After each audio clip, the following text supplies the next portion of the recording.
The planet was called Varnock 6, a rocky moon hidden deep inside a dying solar system. No one went there for vacation. No one went there for business. And yet, every 5 years, powerful ships quietly landed on its dusty surface. They came without lights, without noise, without names. Jace didn't plan to land there. He was just passing by, looking for cheap fuel and a place to rest.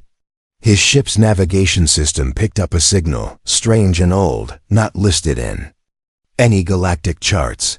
He followed it out of curiosity. When he entered the planet's orbit, something strange happened. The stars around him flickered. His ship lights blinked twice. And then, a landing zone lit up below him, as if someone was expecting him. He landed anyway. As Jace stepped outside, the wind felt thick, almost alive. There were shadows moving between broken buildings and ruined stone. Then he saw the crowd. Hundreds of beings stood in silence around a dark, open stage. Aliens from every corner of the galaxy. Rich ones, cruel ones, silent ones. No laughter, no announcements. Just a voice, deep and slow, echoing in the air. Lot 72, half human, high value, rare beauty. That's when Jace saw her. She stood in a metal cage, her arms chained loosely in front. She had silver white hair falling to her back, smooth alien skin with a soft glow, and bright, intelligent eyes. Not scared, just tired. Her clothes were simple, torn in places, but her posture was graceful. She looked more like a queen than a slave. Jace froze. He had heard rumors of slave auctions, dark markets where people and aliens were sold like machines. But he never thought he'd see one with his own eyes. He wanted to turn back, walk away, fly off this cursed moon and forget what he saw. But the girl in the cage turned her head and looked at him directly. Her eyes locked onto his, and for a second, everything else disappeared. The voices, the wind, the crowd. It felt like she was calling him silently, not with words, with something deeper. Pain? Hope? A cry for help? Bidding starts at 1,000 credits, the auctioneer said coldly. Jace looked around. No one moved. Some creatures crossed their arms. Others smirked, clearly thinking she was too soft or too weak for their taste. Jace felt heat in his chest. He didn't know why, but he raised his hand.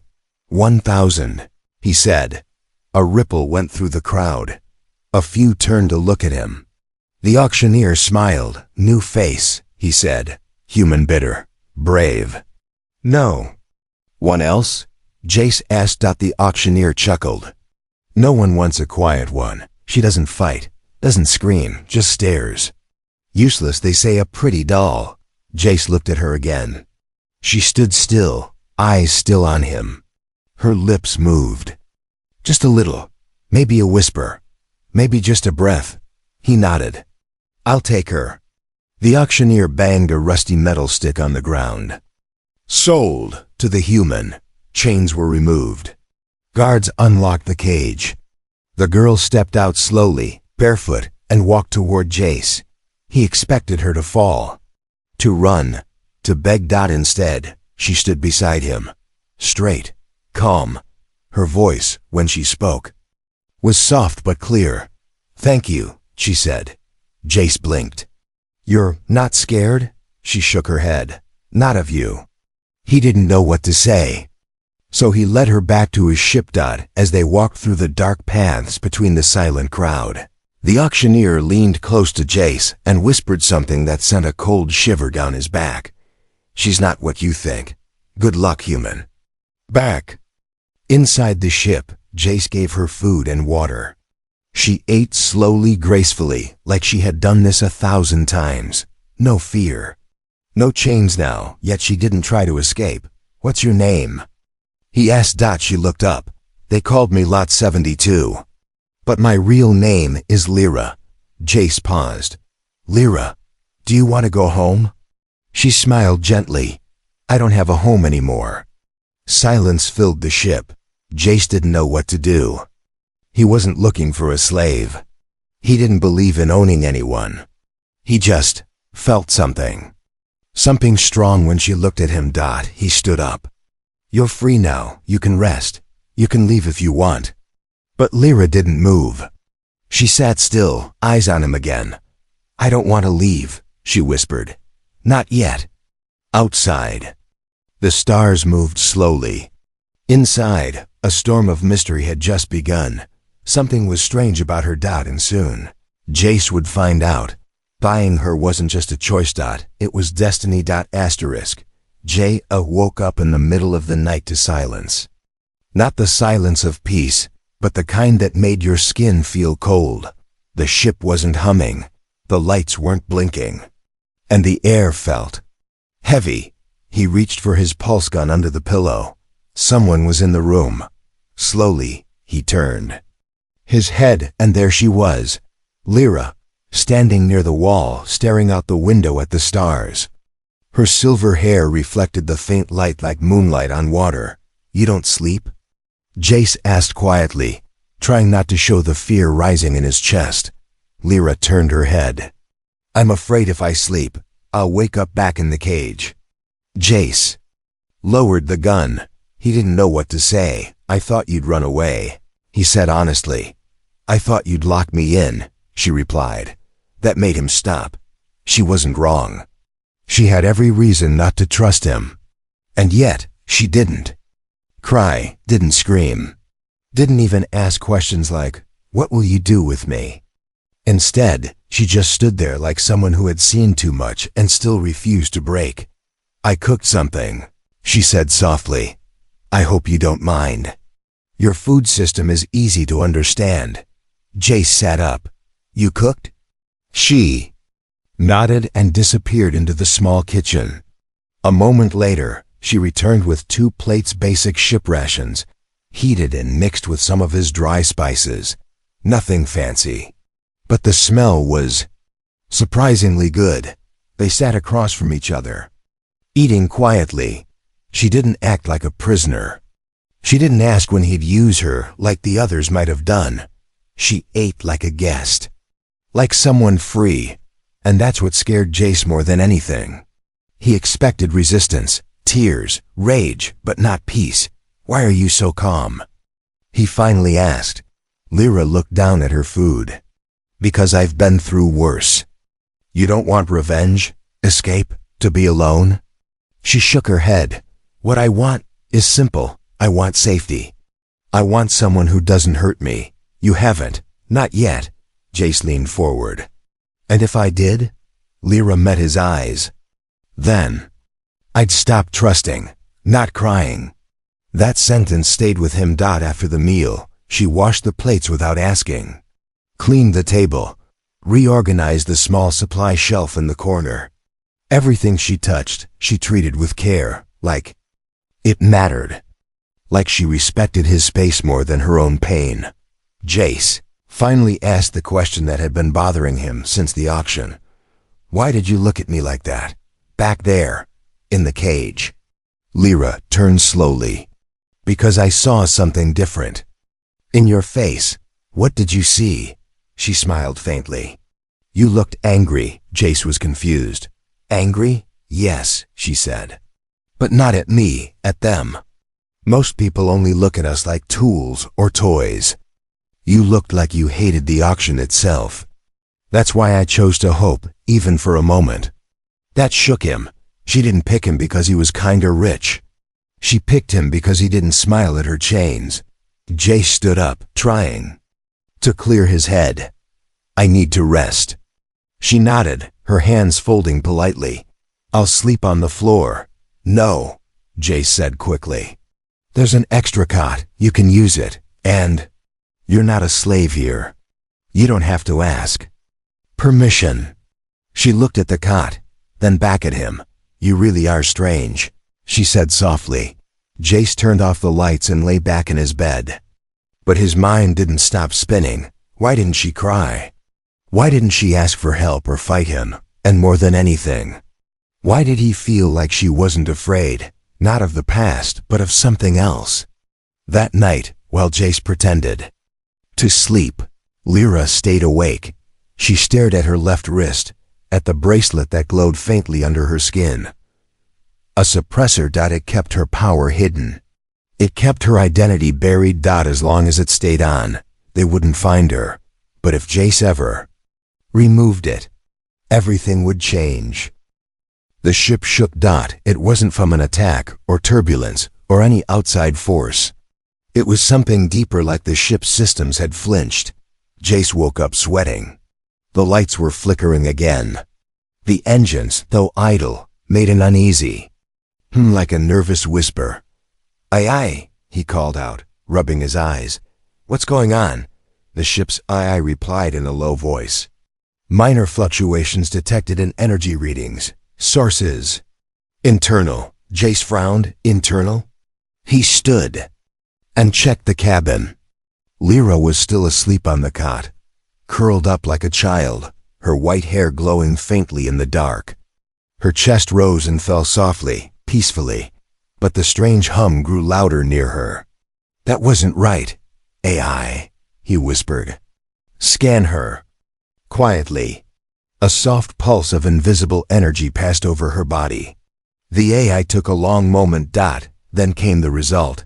Subject's biological energy is being suppressed by an alien device. Left wrist, Class 3 dampener. Power potential, extremely high. Jace's blood ran cold. He stared at her wrist. The bracelet looked ordinary. A thin silver band with faint alien lines running across it. It didn't glow, didn't move. But now he knew it was hiding something. What kind of power needed to be suppressed? Why would a slave have a suppressor? Why would she keep it on, unless she was protecting others from herself? He didn't want to wake her. Not yet. Not until he knew more. He walked to the control panel and scanned the bracelet's frequency. It was old tech, organic coded, connected to her heartbeat and brainwaves. No ordinary tool could remove it, but Jace wasn't ordinary.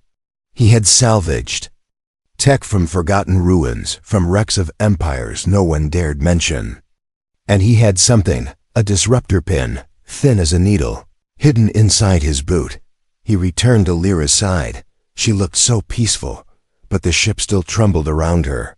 Slowly, carefully, Jace pressed the pin into the bracelet's locking. Seen. There was a faint click. The bracelet didn't fall off. It melted into mist, dissolving like it had never been real. And then Lyra opened her eyes. They weren't soft anymore. They were glowing, bright gold with rings of violet fire. Jace froze. Lyra sat up slowly, and the room pulsed with energy, like the ship itself was reacting to her presence. The lights turned blue. The hum stopped. The entire vessel went silent, as if bowing to her. "I didn't want you to see me like this," she whispered. Jace stepped back. What are you?" She didn't answer immediately. Instead, she stood taller than before, her movements smooth like water. Her skin shimmered now, almost like a hologram covering something ancient beneath. "I am what they feared," she said softly. "What they couldn't kill, so they sold me instead." Jace's mouth was dry. "You're not just a slave." "No," she said. "I never was." "Then why stay quiet? Why stay with me?" Lyra walked toward him, the fire in her eyes slowly fading back to softness. "Because you saw me before the power, before the truth, and you didn't try to own me. You tried to understand me." Jace looked at the spot where the bracelet vanished. "That thing, why wear it? Why hide?" Lyra lowered her head. "Because the moment it's gone, they'll feel me again. The ones who hunted me. The ones who ended my family.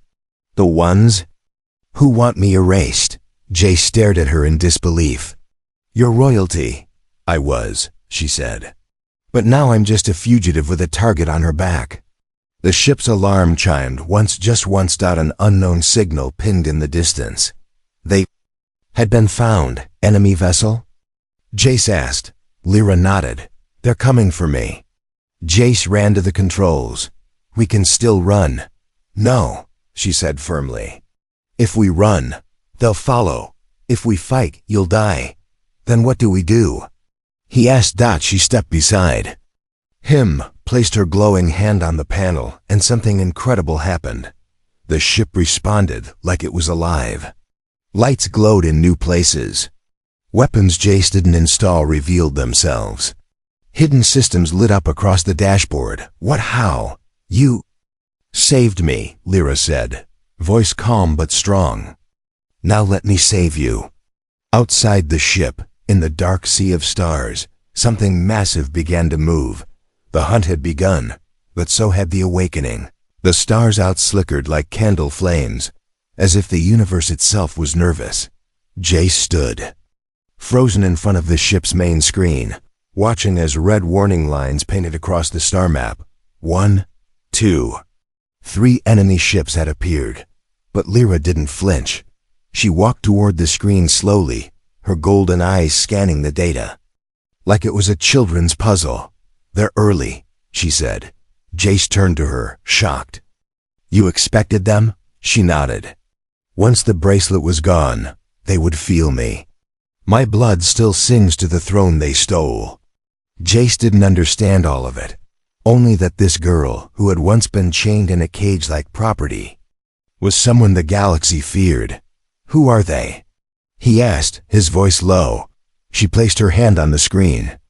They are the Varn Dominion. They burned my planet, killed my family. They think they ended my people, but they missed one. You. Lyra looked at him. Not just me, my blood, my voice, my memory.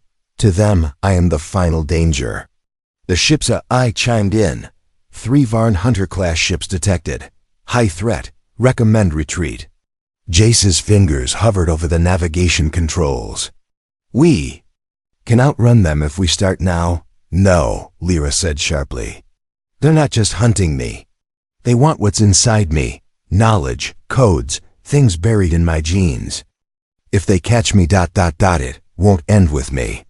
They'll find Earth too. Jace stared at her, confused. Earth? What does this have to do with Earth? Lyra looked at him seriously. My people once protected your kind, long ago, before humans even knew stars had names. A pact was made in secret, a connection forgotten by time. But I remember. Jace leaned back. You're saying Earth is connected to your royal bloodline? She nodded. The Varn know it. That's why they never invaded your world. Not yet. But if they break me, they break that ancient shield. The ship shook as one of the enemy vessels locked onto them. They'll board soon, she said. Jace opened a hidden drawer under the console and pulled out 2 energy rifles. He handed one to her, but she pushed it aside. I don't need weapons, she said. He stared. You're going to fight barehanded? She gave him a look. I'm not the weapon you think.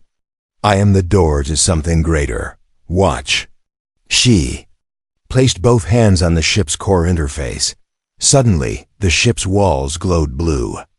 Not the normal cold blue of ship lights, but warm, alive, almost like veins lighting up inside a living creature.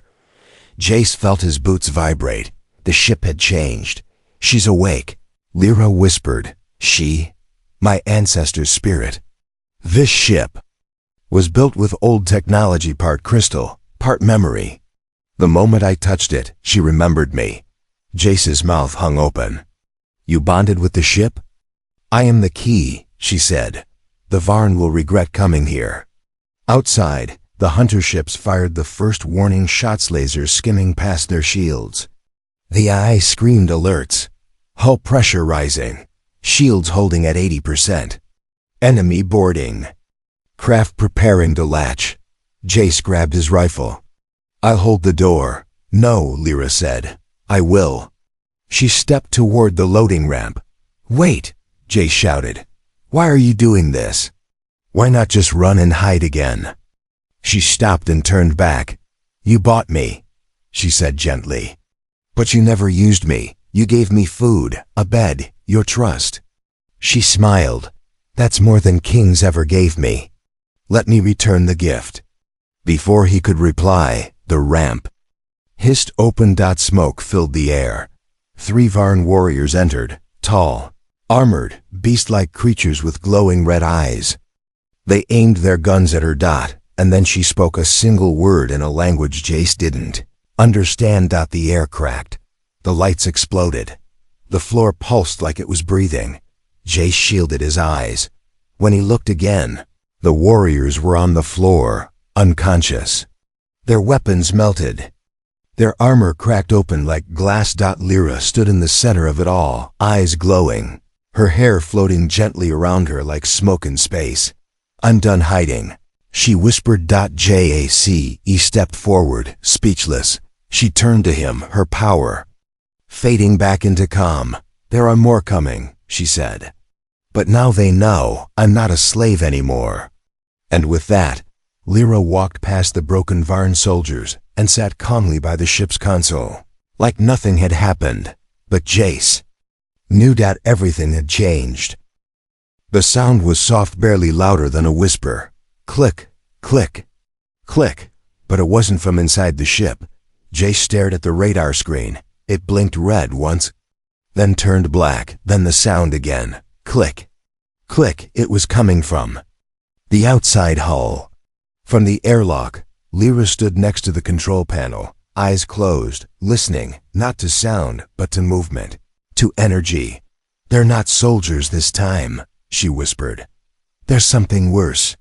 Jace gripped his weapon tightly. "How many?" "Just one," she said. "But it's enough," Jace frowned.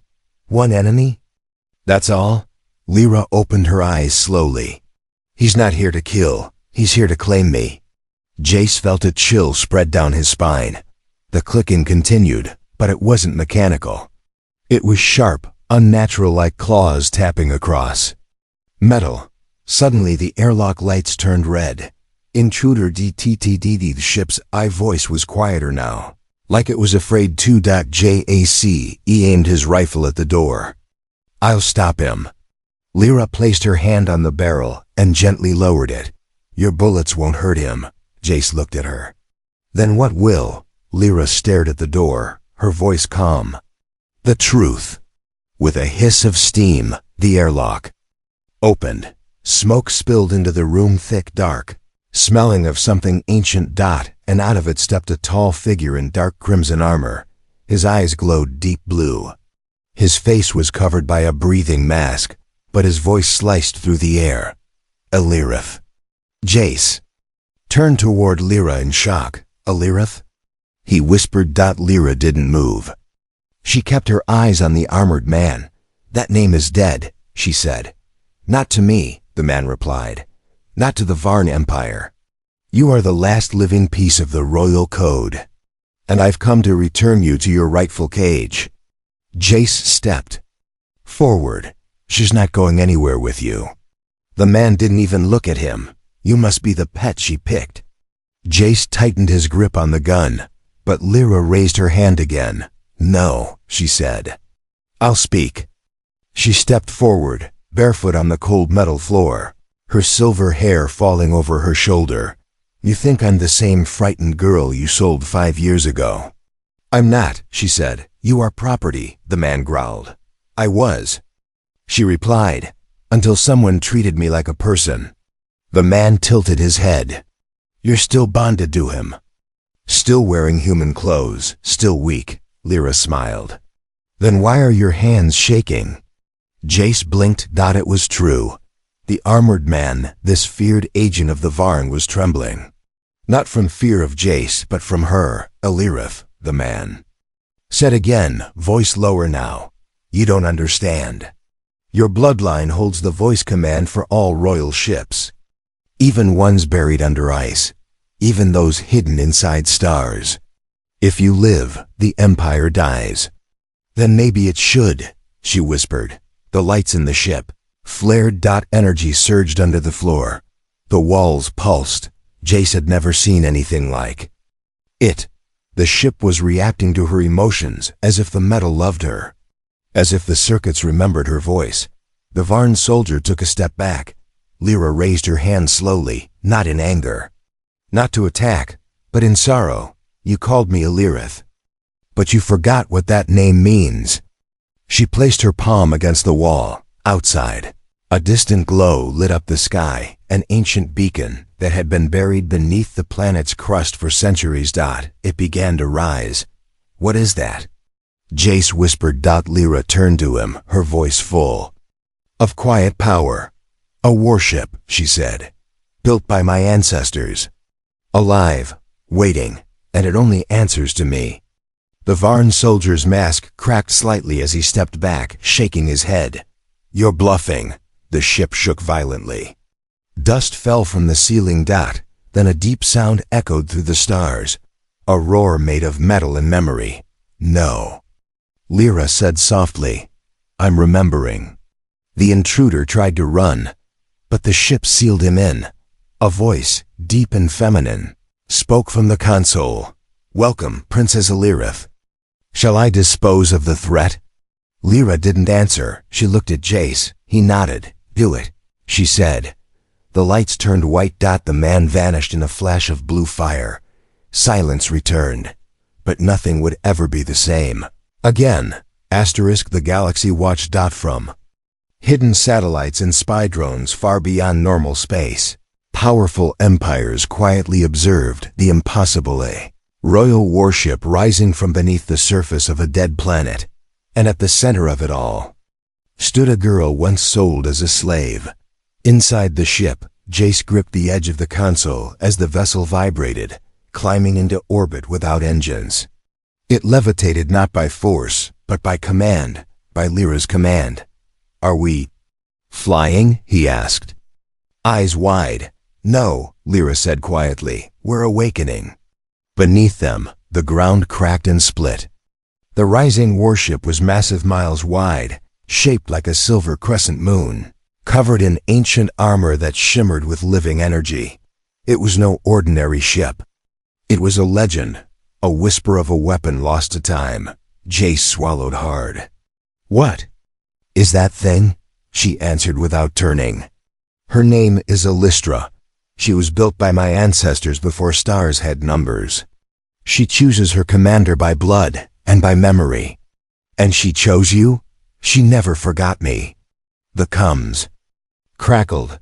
"To the vessel above Varnox 6. You are illegally activating Forbidden's technology. Power down and surrender the air at once." Lyra closed her eyes. "They're scared." Jace looked at her. "Because of the ship?" Lyra shook her head. "Because I'm no longer running." Suddenly, alarms blared. Incoming fire detected. Multiple missiles locked. Impact in 30 seconds. Jace jumped to action. "Lyra, shields up, defense mode something." But she didn't panic. Instead, she stepped forward, lifted her hand, and placed it against the control crystal at the front of the panel. Her eyes glowed again, golden and warm. "I won't let them touch you," she whispered. Jace froze. The walls around him began to change, shifting like liquid metal. Sharp fins extended from the sides of the ship. The control panel expanded with symbols Jace had never seen. The air buzzed with static. "Shields at 200%, the AI reported. "Missiles locked. Impact now." Outside, 6 glowing projectiles struck the side of the ship. They didn't explode. They disappeared, swallowed whole by a ripple of energy, like stones tossed into water. Jace single quotes S-mouth dropped open. "We didn't even shake," Lyra nodded. "Alystra has waited thousands of years for a reason to wake up. Now she has one." Jace stepped closer. "Why are you protecting me?" Lyra turned to him, her expression soft. "Because you were the first to protect me without expecting anything in return." "But I don't have power," he said. She smiled. "You had something stronger, choice. You chose kindness when everyone else chose cruelty." Another alarm flashed. Varn flagship approaching. Enemy warfleet detected 11 cruisers, 2 carriers, and 1 dreadnought. Jace stared at the numbers. "We're outnumbered." Lyra didn't blink. "Let them come." Jace stepped back. "We can't take on a whole fleet. I mean, can we?" Lyra didn't answer with words. She placed both hands on the ship's glowing heart. Outside, Illustra began to change shape, panels twisting, massive wings unfolding, golden runes lighting up all over its surface. The sky itself dimmed as the warship blocked out the sun. Now, Lyra said softly, "Let me show you why they feared my family." Suddenly, the ship fired. No weapons were visible, no cannons, no turrets. Just a silent beam of light that extended for half a second, and one of the enemy cruisers vanished. Completely. JACE single quotes, jaw dropped. That wasn't a shot. That was a message. They won't listen to words, Lyra said. So I'll speak through action. The enemy fleet hesitated. Then they began to fire everything they had: missiles, lasers, plasma, even gravity weapons. But none of it touched Illustra. Lyra didn't just raise shields, she bent space. The attack slid off the ship like water. Off glass. The slave was gone. The shield remained. In the middle of the storm, Jace stood beside her. She reached out, gently touched his hand. "Don't be afraid," she said. "You saved my soul. Now I will save your world." Far away, on distant battle stations and royal palaces, beings of power watched in silence. The girl they once sold had returned as a queen. For the first time in centuries, the battlefield fell silent. No more missiles, no lasers, no threats. The stars watched quietly as Illustra, the ancient royal warship, floated peacefully in orbit, untouched, undefeated, and commanded by a girl the galaxy once tried to erase. Inside, Jace leaned against the control panel, still catching his breath. He had seen ships explode before, but not like this. Not in total silence. Not by a single pulse of light. It wasn't war. It was judgment, and Lyra had delivered it calmly, without hate. "I think they're gone," he whispered. "They are," Lyra replied, her voice low. "They know now that I'm not theirs to break. That I remember who I am." She stood in the center of the ship's heart chamber, glowing symbols orbiting her slowly. Her white hair floated gently in the air, moved by the living energy around her. Her eyes weren't fire anymore, they were peace. Jace watched her from a distance. He felt small next to her now. She had faced empires, awakened sleeping weapons, and silenced an entire fleet. And yet, she still stood like the same girl who once whispered "thank you" in his tiny kitchen.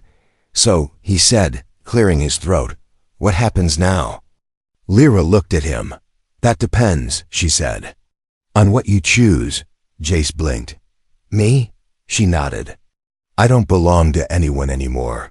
Not the Varn, not the throne, not even this ship. But I can choose.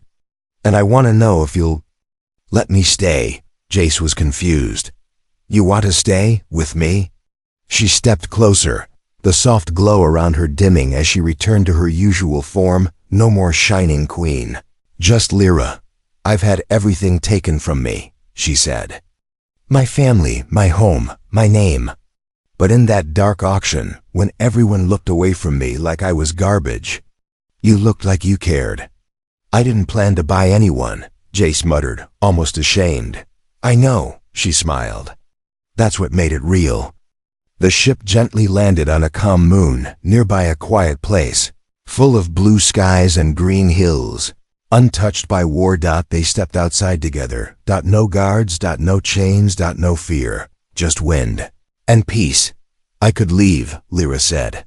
"I could rally those who still believe in my family's bloodline.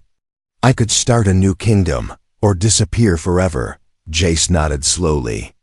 "You could. But," she continued, "there's something I never had, even as a princess." "What's that?" She looked into his eyes. "A choice." Jace stayed quiet. Lyra stepped close. "You gave me that. Not power, not weapons, just a home. A voice, a second chance." She took a deep breath. "So now I choose you." Jace's heart beat faster. "I'm not special," he said. "I'm just a traveler, a mechanic with an old ship and bad luck." "You're wrong," she said gently. You're the only person in the galaxy who saw me when I was invisible. The wind blew through the grass dot in the sky above. Alystra hovered like a guardian, silent but watching, waiting. So, Lyra smiled. Will you accept my choice? Jay stepped forward and took her hand. I never wanted to own you, he said, but I'd be proud to stand beside you. Her smile grew brighter. Not royal, not perfect, just happy. And for the first time since she had been taken from her home, Lyra laughed. Not the polite laugh of someone who learned how to fake joy. A real one, the kind only freedom brings. Far across the stars, messages would spread. The slave returned as a queen, but Lyra didn't care about that anymore.